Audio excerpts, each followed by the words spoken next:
Gunung Hutan merupakan divisi yang berkegiatan di bidang pendakian gunung. Pendakian gunung sendiri termasuk salah satu kegiatan olahraga alam bebas yang membutuhkan kecerdasan, keterampilan, serta kekuatan yang memadai. Kegiatan dalam divisi Gunung Hutan di Impala UB meliputi navigasi darat atau resection dan intersection, pembukaan jalur yaitu finding route, hingga kegiatan penyelamatan seperti rescue.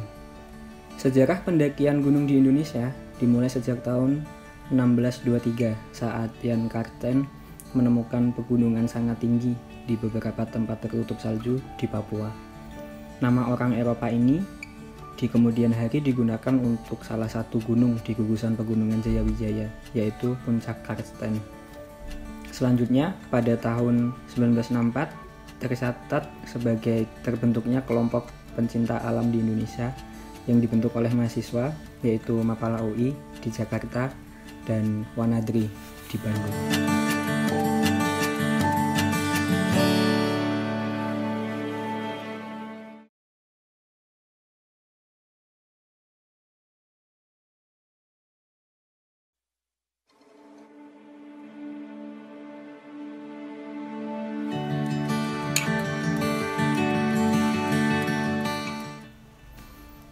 Manajemen kegiatan dan SOP Gunung Hutan.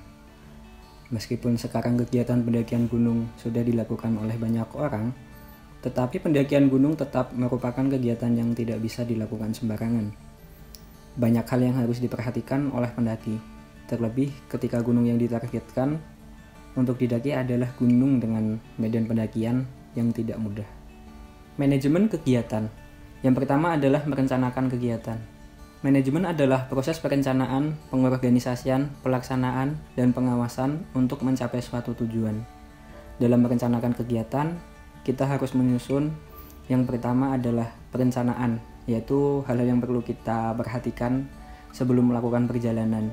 Lalu pembuatan schedule kegiatan, pengorganisasian, pelaksanaan, dan pengawasan. Manajemen food and water. Manajemen MFW adalah perencanaan logistik yang akan kita bawa saat berkegiatan. Fungsinya yaitu mengefektifkan perbekalan sehingga tidak menambah berat beban, namun mencukupi kebutuhan gizi dalam tubuh. Hal-hal yang perlu diperhatikan yaitu yang pertama adalah lama perjalanan, aktivitas yang dilakukan, medan yang dihadapi.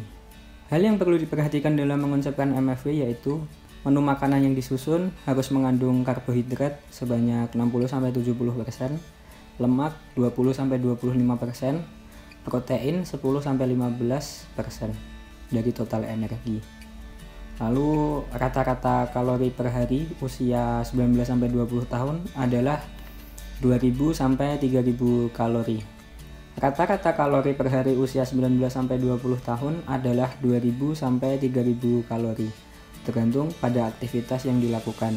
Semakin berat aktivitasnya, kalori yang dibutuhkan semakin tinggi.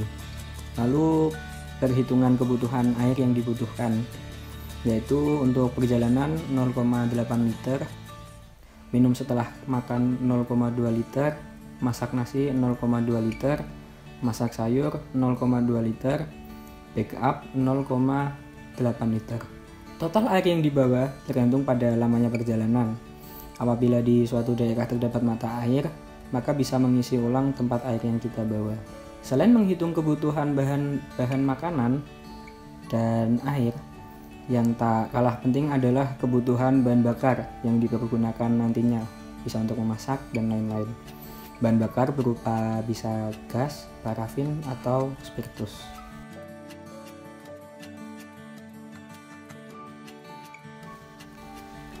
Standar operasional prosedur. Prosedur operasional standar Gunung Hutan mengatur seluruh kegiatan pendakian gunung maupun penelusuran hutan di Impala UB. Seluruh aturan dan prosedur wajib dipatuhi dan diterapkan guna menunjang keselamatan dalam berkegiatan. Yang pertama ada pembagian personil. Tim Gunung Hutan terdiri dari satu koordinator dan minimal 3 personil anggota. Hal ini dimaksudkan apabila terjadi kecelakaan pada salah satu anggota tim dan membutuhkan bantuan dari pihak luar, terdapat 1 personil bersama korban dan 2 personil untuk mencari bantuan. Selain itu, ketika dalam pelaksanaan membutuhkan rescue vertikal, dapat dilakukan pembagian dengan 1 personil sebagai rescuer, 2 personil membuat instalasi, dan menarik korban. Lalu ada hari cadangan. Dalam berkegiatan gunung hutan, perlu dilakukan analisa terhadap hari cadangan. Hari cadangan merupakan hari khusus di luar dari kegiatan yang digunakan saat tim tidak dapat kembali ke sekretariat sesuai dengan tanggal yang telah ditentukan. Lalu pemberhentian kegiatan. Dalam melaksanakan kegiatan di Impala UB, terdapat beberapa hal yang harus diperhatikan oleh tim dalam menghentikan kegiatan dan kembali ke sekretariat Impala UB. Di antaranya, terjadi kecelakaan yang menyebabkan anggota tim meninggal dunia maupun tidak dapat melanjutkan kegiatan. Terjadi bencana alam yang menyebabkan kegiatan tidak dapat dilanjutkan. Terdapat instruksi dari kepengurusan untuk menghentikan kegiatan dan kembali ke sekretariat.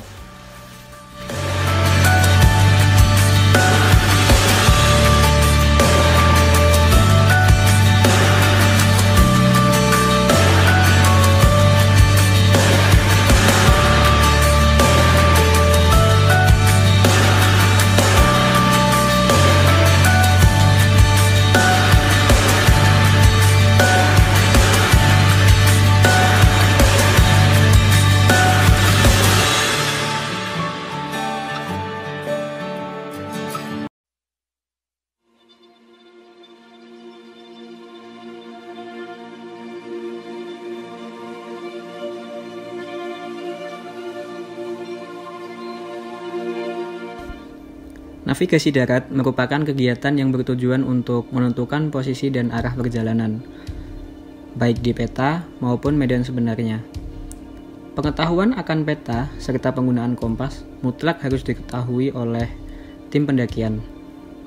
Perjalanan ke tempat-tempat jauh dan tidak dikenal akan menjadi lebih mudah dan aman. Pengetahuan navigasi darat juga berguna ketika diperlukan usaha pencarian atau penyelamatan korban kecelakaan atau tersesat di gunung dan hutan, serta bencana alam. Langkah-langkah navigasi darat. Yang pertama adalah orientasi peta dan orientasi medan. Orientasi peta merupakan kegiatan menyamakan kedudukan pada peta dengan posisi kita di medan sebenarnya. Orientasi medan merupakan kegiatan mengamati medan di sekitar dan berusaha menyamakan kondisi medan saat ini dengan tanda medan di peta. Lalu ada resection. Resection digunakan untuk menentukan posisi kita saat ini di peta dengan menggunakan acuan 2 tanda medan atau lebih. Untuk dapat melakukan resection, kita membutuhkan tempat yang terbuka untuk dapat membidik tanda medan. Kita dapat membidik puncak punggungan atau tanda medan yang lain yang kita ketahui berada di peta.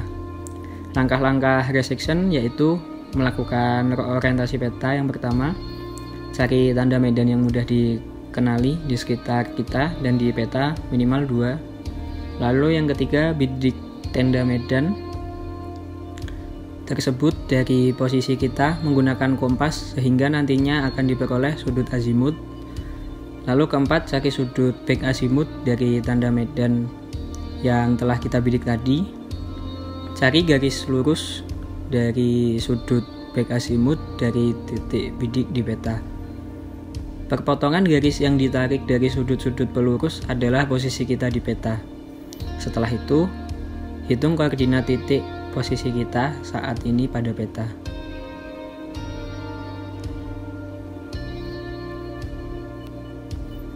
Intersection. Intersection digunakan untuk menentukan posisi suatu objek di peta dengan menggunakan 2 atau lebih tanda medan yang dikenali di lapangan. Intersection digunakan untuk mengetahui atau memastikan posisi suatu benda yang terlihat di lapangan namun sukar dicapai.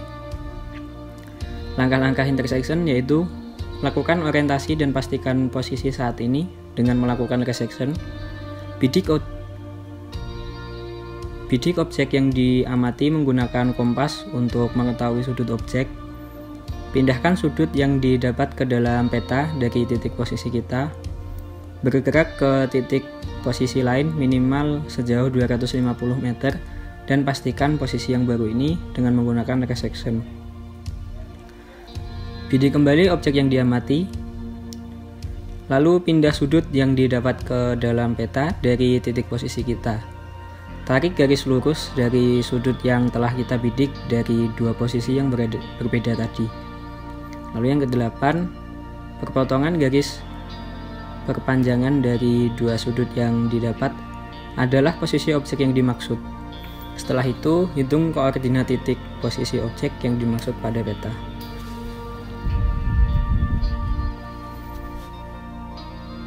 Azimut dan back azimut. Untuk menuju suatu lokasi dari posisi kita, maka dapat digunakan adalah sudut azimut, sudut kompas yang menunjukkan arah kita menuju suatu titik atau acuan titik bidik, dengan back azimut yaitu sudut kompas yang menunjukkan arah suatu titik untuk menuju ke titik kita. Digunakan untuk opsi melakukan validasi perjalanan yang biasanya menggunakan teknik man to man. Back azimut adalah sudut kebalikan dari azimut itu sendiri. Ada dua cara untuk menghitung back azimut, yaitu yang pertama, jika sudut azimut kurang dari 180 derajat, maka back azimut ditambah 180 derajat. Yang kedua, jika sudut azimut lebih dari 180 derajat, maka back azimut dikurangi 180 derajat.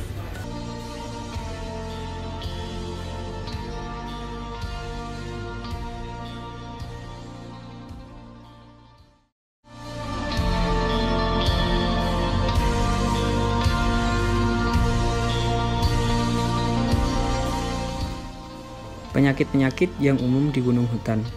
Sekalipun telah mempersiapkan segala sesuatu dengan baik dan matang, tidak menutup kemungkinan terjadi hal-hal buruk di lapangan. Seperti beberapa kemungkinan kendala yang dihadapi, yaitu bisa terkilir, lalu kram otot, hipotermia. Ketika seseorang mengalami hipotermia, hal yang dapat dilakukan adalah upayakan agar penderita tetap sadar, mengganti pakaian dengan pakaian yang kering, memberikan minuman hangat kepada penderita hipotermia, membuat api untuk menghangatkan badan jika memungkinkan. Jika kondisi semakin buruk dan tidak dapat menyalakan api sebagai penghangat, skin to skin dapat dilakukan untuk membantu menghangatkan penderita. Lalu asma. Penyakit ini terjadi karena adanya penyempitan atau gangguan saluran pernafasan, yang biasanya gejalanya timbul sesak nafas, irama nafas tidak teratur, terjadinya perubahan warna kulit menjadi pucat, dan kesadaran yang menurun.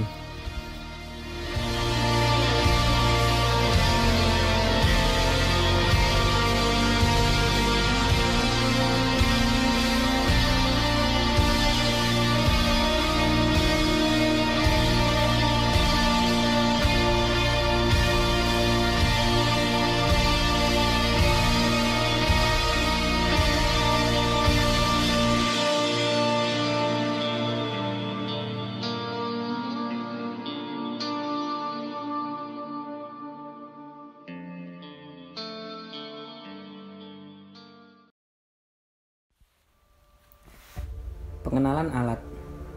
Peralatan dibagi menjadi dua, yaitu peralatan pribadi dan peralatan kelompok. Peralatan pribadi terdiri dari pakaian lapang, pakaian yang digunakan harus ringan dan cepat kering, lalu ada jaket, umumnya waterproof, windbreaker, ringan, serta hangat. Lalu ada topi lapang, sarung tangan, tas lapang. Tas lapang umumnya berukuran 60 liter, namun harus disesuaikan dengan lamanya kegiatan. Lalu ada sepatu lapang, perlengkapan tidur atau sleeping bag, survival kit, yaitu yang digunakan pisau lipat, alat jahit, korek kayu, dan peluit. Lalu jas hujan, bisa menggunakan jas hujan kelawar atau ponco, yang bisa digunakan juga untuk menjadi bivak.